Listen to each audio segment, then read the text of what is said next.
ายดีพี่น้องมื้อนี้ก็มายามเฮ็ดยามเช้าคือเก่าพี่น้องเช้าวันใหม่มาลุยกันเลยพี่น้องว่าสิได้ถือผู้กด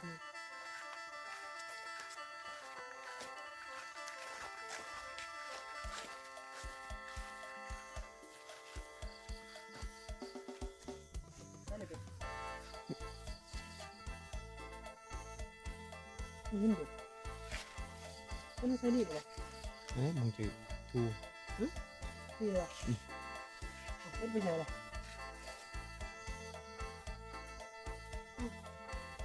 เฮ็ดเสีย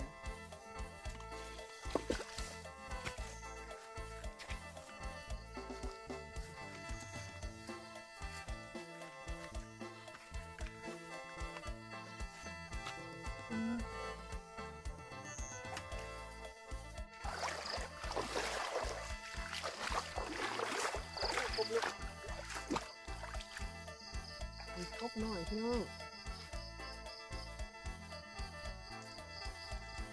ไปดูต่อ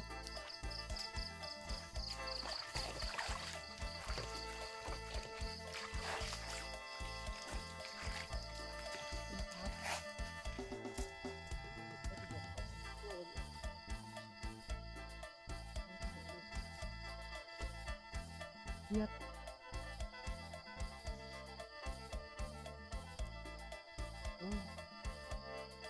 มันติดครบพี่น้องเอา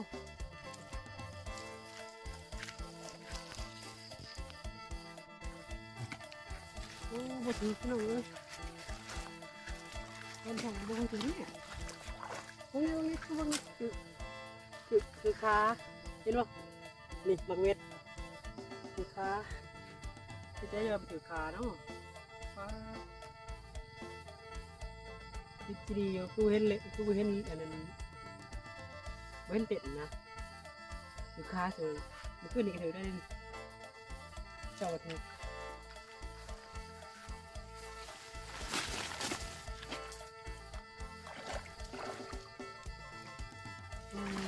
ต้อง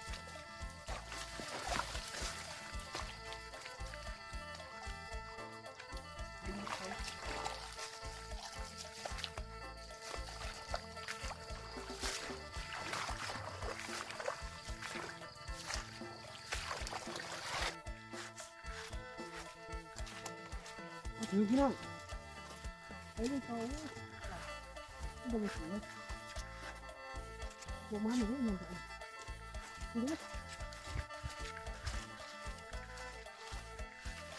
กินนี่กินนี่โอ้โหหยุดไปเลยตัวกินนี่เอา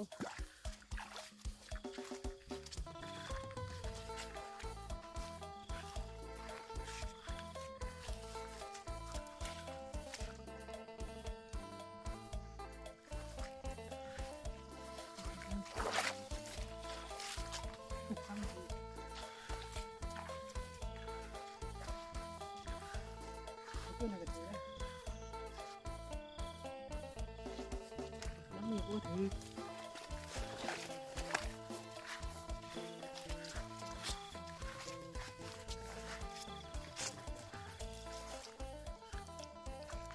ครบพี่น้อง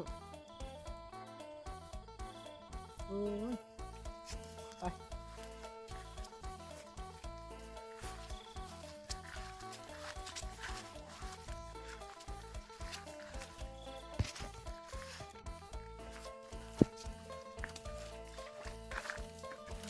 กดหน่อยกดน้อย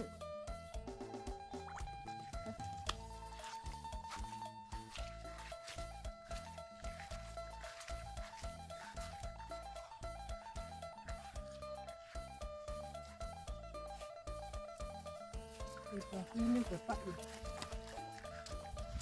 อะไรบ้างไม่ติดปุ๊บเลย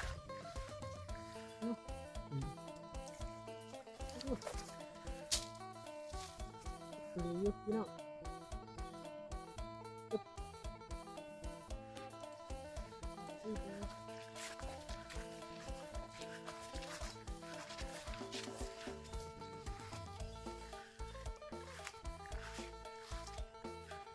ไอ้ว่าถือ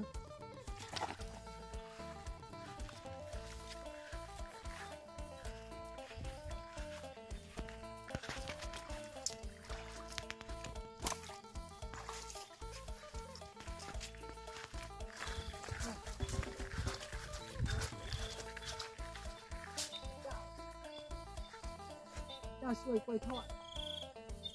เอาตัวไงพี่น้องโอ้เต็มระเบิดเต็มเลยตัดทีต่อ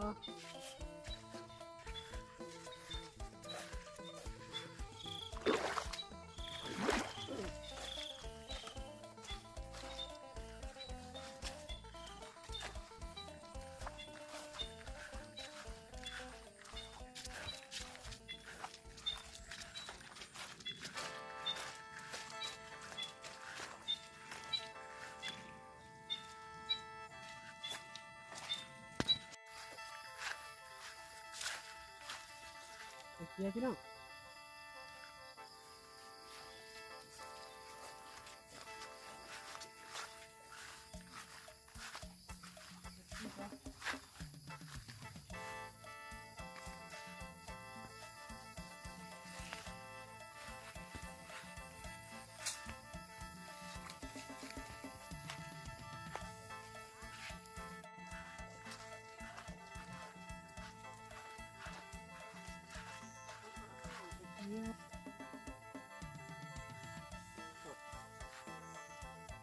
เต็มเลยที่ไหน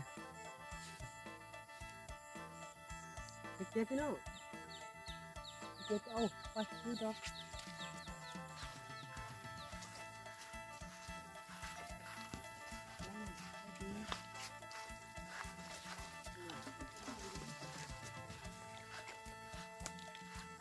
โอเคพี่น้องใครเห็นคลิปนี้พี่น้องฝากกดไลค์กดแชร์กดติดตามพี่น้องตั้งเพจใน YouTube พี่น้องพวกกับ